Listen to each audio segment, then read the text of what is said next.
Hello, everyone, and welcome to a goldmine of information.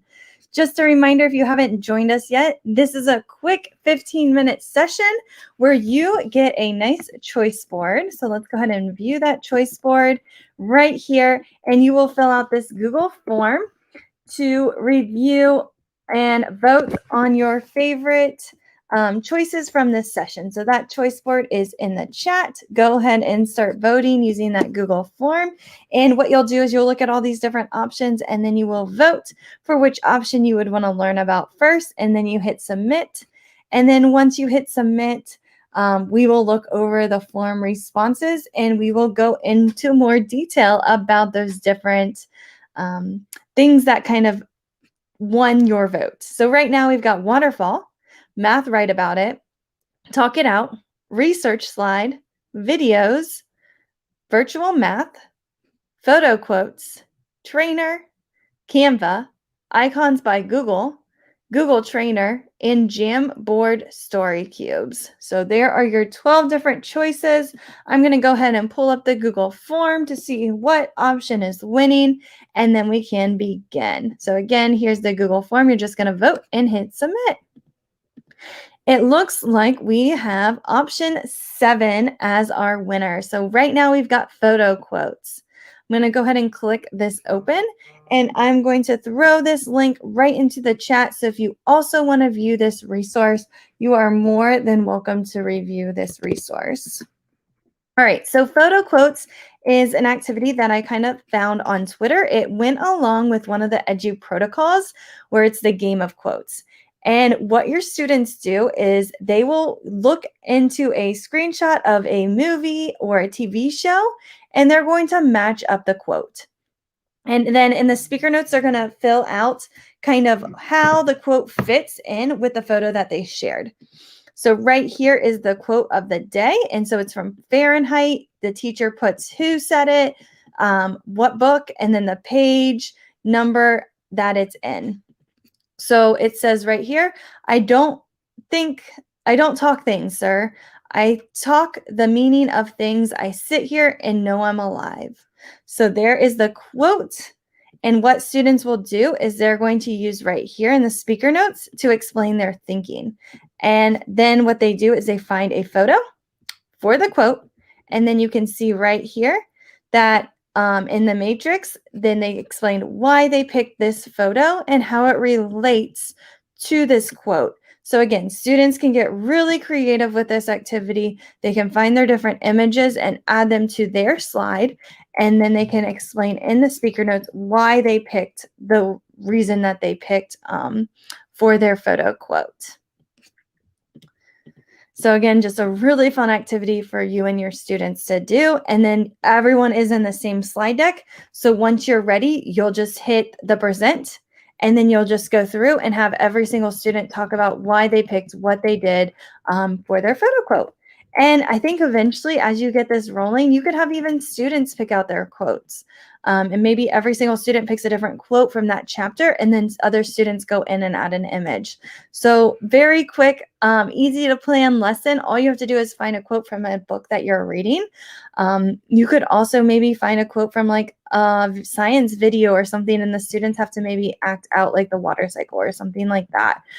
Or someone who said this in history, and then students have to find a modern day photo to kind of relate that and then explain why they picked that image or that reasoning that they did. And so that's photo quotes. All right, we're going to go back to the choice board, and just a reminder to keep voting using that Google form. Let me go ahead and grab that link. I'm going to throw it back in the chat for you so that you can continue to vote on the choice board, and we will just continue to roll this out.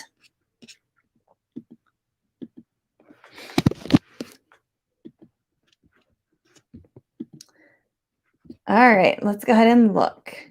It looks like we've got option number 12. So option 12 is Jamboard story cubes. And this one is another Twitter find. And you can just see right here that the students have a story cube. And so what they'll do is that they're going to be in groups. So you're going to group your students up and you're going to put them into groups for this activity.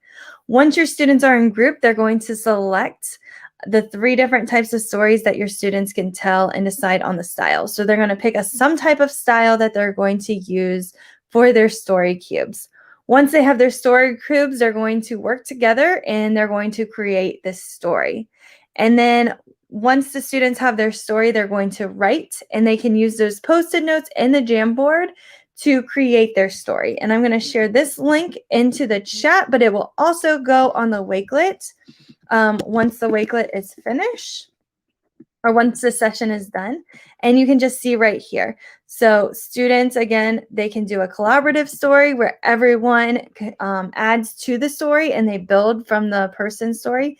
They can do the shortest story, or they could do a mystery cube story. So here are the 3 different types of stories that the students get to choose from. And again, you're adding student choice into this activity.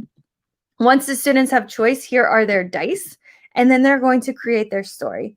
So again, they are going to work in their groups. They're going to pick which type of story they want to do, and then they're going to begin to tell their story. And using those Post-it notes, they're going to start writing their story.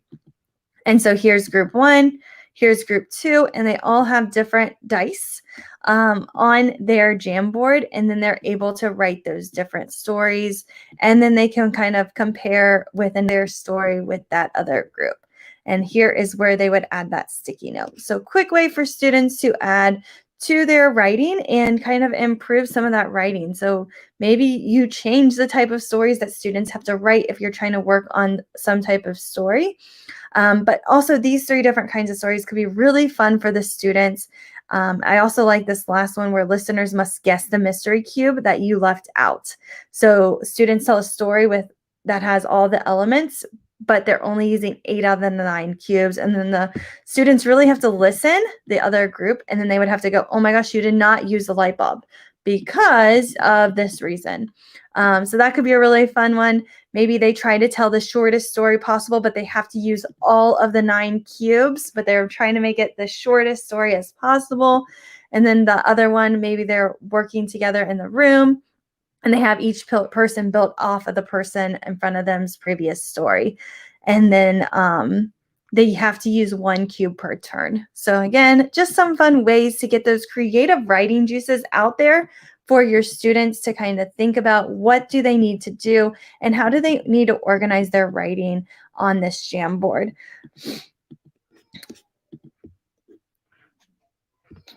And then we will do probably one more. Let me go ahead and throw again that link into the chat for you to vote. There you go. And we will cover one more activity. So let's go ahead and pull up the Google form responses and see what we have.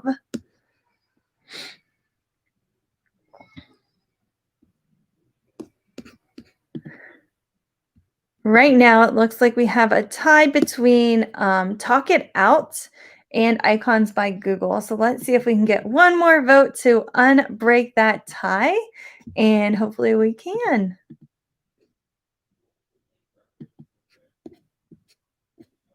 All right, I'm going to go ahead and do Icons by Google because we broke that tie. Right here, if you go to Google Fonts, you can browse different fonts, and then you can add these fonts to your Google.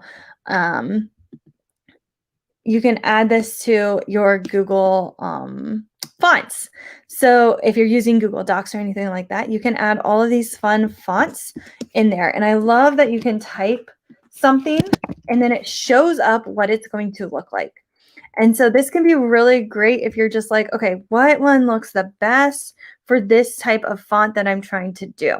And so it can just help make your graphics kind of look a little amazing. And then you can just kind of take these, and then you can also see all the different font families, or what does it look like bold, black 900 italic?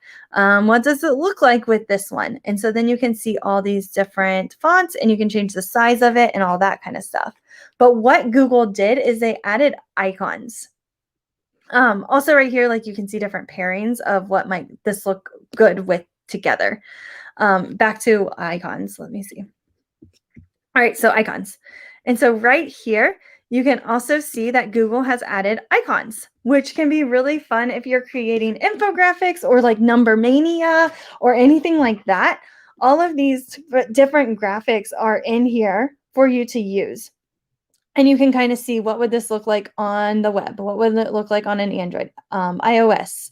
And so like on the web, you can also change this. Maybe I want white, and then I want to create a PNG. And so when I have that PNG, I can then download the zip file. And then now I've got my nice little icon that I can use wherever I might need it to be used. And so again, like there's all these different icons, and then I can download them as a PNG or an SVG, and then I can save them right into my computer, and then I can add them to my Google Slides. And you can just see right here all the amazing different icons that they have.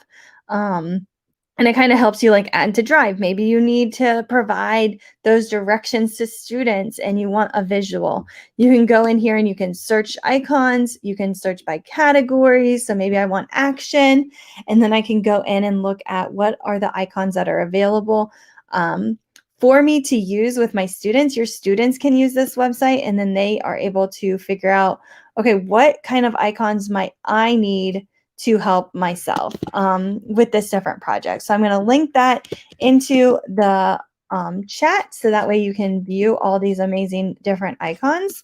And then you can also kind of look here like filled, and you can do rounded, and then you can see all the ones that are rounded, just to kind of help you search. But Google, this website is really amazing. Again, if you browse fonts, you can see all these different fonts. You can do number of styles, the thickness.